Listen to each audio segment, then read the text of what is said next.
Hello hello. हाँ भाभी, नमस्कार भाभी। जी नमस्ते। कैसी हैं? जी मैं पहचानी नहीं आपको। तो मैं बोल रहा हूँ भाभी, फरहान। अरे भाई साहब, कैसे याद किया आपने? हाँ भाभी, वो थोड़ी सी दिक्कत आ गई थी भाभी, वो भैया से बात करना था। कहाँ, किधर है भैया? हाँ भैया, वो तो आगे वाले रूम में है, योगा कर रहे हैं भैया। अच्छा, योगा कर रहे हैं? हाँ। क्या बात है। अरे बोलिए ना। नहीं नहीं भाभी, ऐसी कोई बड़ी दिक्कत नहीं है। तो ठीक है भाभी, मैं थोड़ी देर में फोन करता हूँ। लेकिन आप कुछ कह रहे थे। हाँ हाँ भाभी, नहीं नहीं नहीं, वो भैया से ही काम होगा।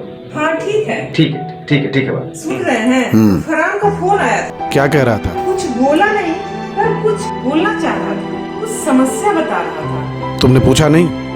पूछा पर बताया नहीं। बाद में फोन करता हूँ या कर काट दिया। कहीं वो यहाँ आने के लिए तो नहीं कह रहा था? 5-6 महीने से उसके पास काम नहीं है। हो सकता है कि वो यहाँ आना चाह रहा तो हो। उसे बुला लीजिए, फोन कर लीजिए ना। सालों तो हमारे साथ रहा है वो। बुला लेता मानवी, लेकिन ये जो माहौल है ना, कुछ विचित्र है। क्या हुआ? क्या सोचने लगे? देखो मानवी, अभी लॉकडाउन है, कोरोना वायरस फैला हुआ है और ये महाघातक बीमारी है, और ऐसे में किसी का घर से निकलना नहीं है। तो क्या हुआ? चुपचाप आ जाएगा?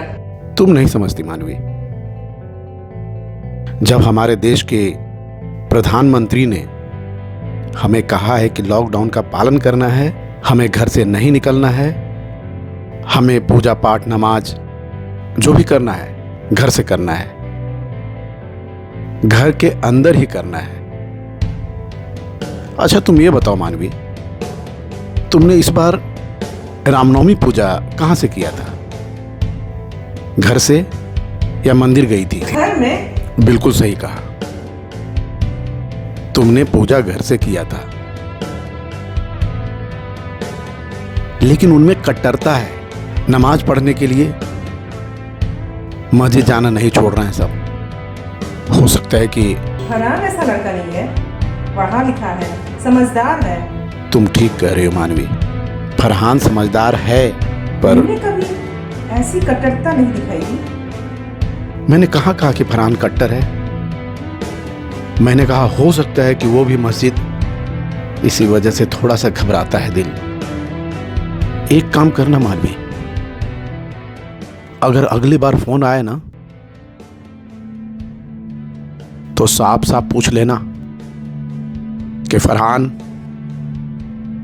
तुम नमाज घर में पढ़ते हो या मस्जिद जाते हो, फिर फैसला करेंगे। लेकिन पहले ये तो पता चले कि फोन किया किस लिए था। लेकिन याद रखना, अगली बार फोन आए तो जरूर पूछ लेना। ठीक है, मैं चाय लेकर आती हूँ। ठीक है।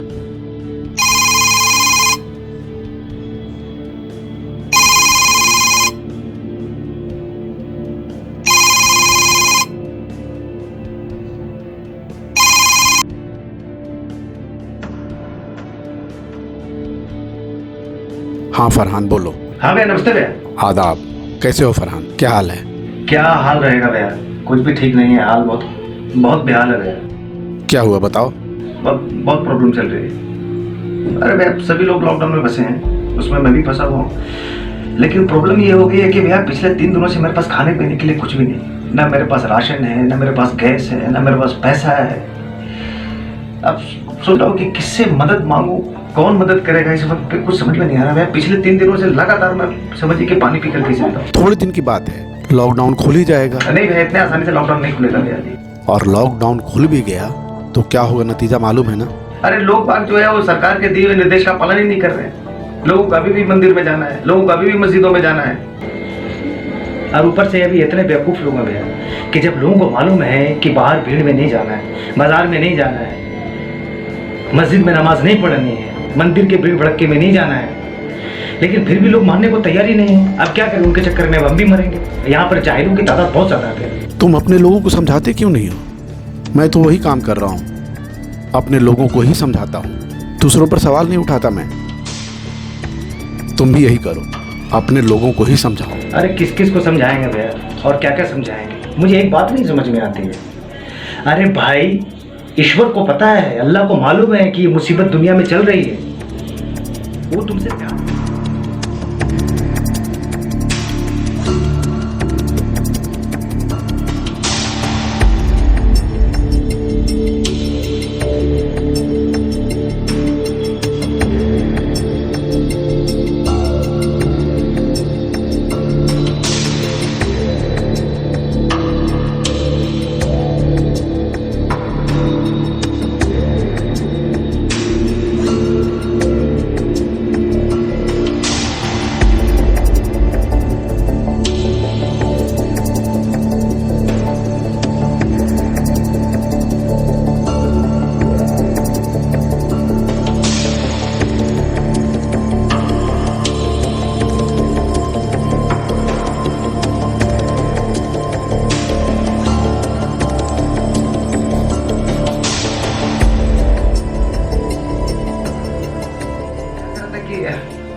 अब कुछ दिनों के लिए आपके पास आ जाऊं? फरहान, कहने की आवश्यकता नहीं है। अभी भी इस माहौल में कहीं पे भी आदमी नहीं जा सकता ना भाई, मतलब।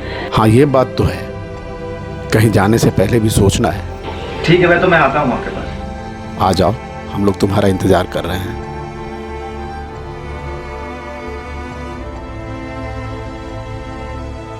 लीजिए, चाय पी लीजिए। एक बात बताऊं, अभी फरहान का फोन आया था, वो आ रहा है। फरहान आ रहा है?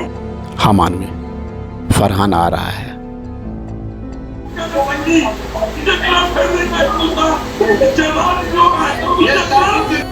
बाबा सही में फरहान अंकल आ रहे हैं? तो मैं गेस्ट रूम ठीक कर देती हूँ।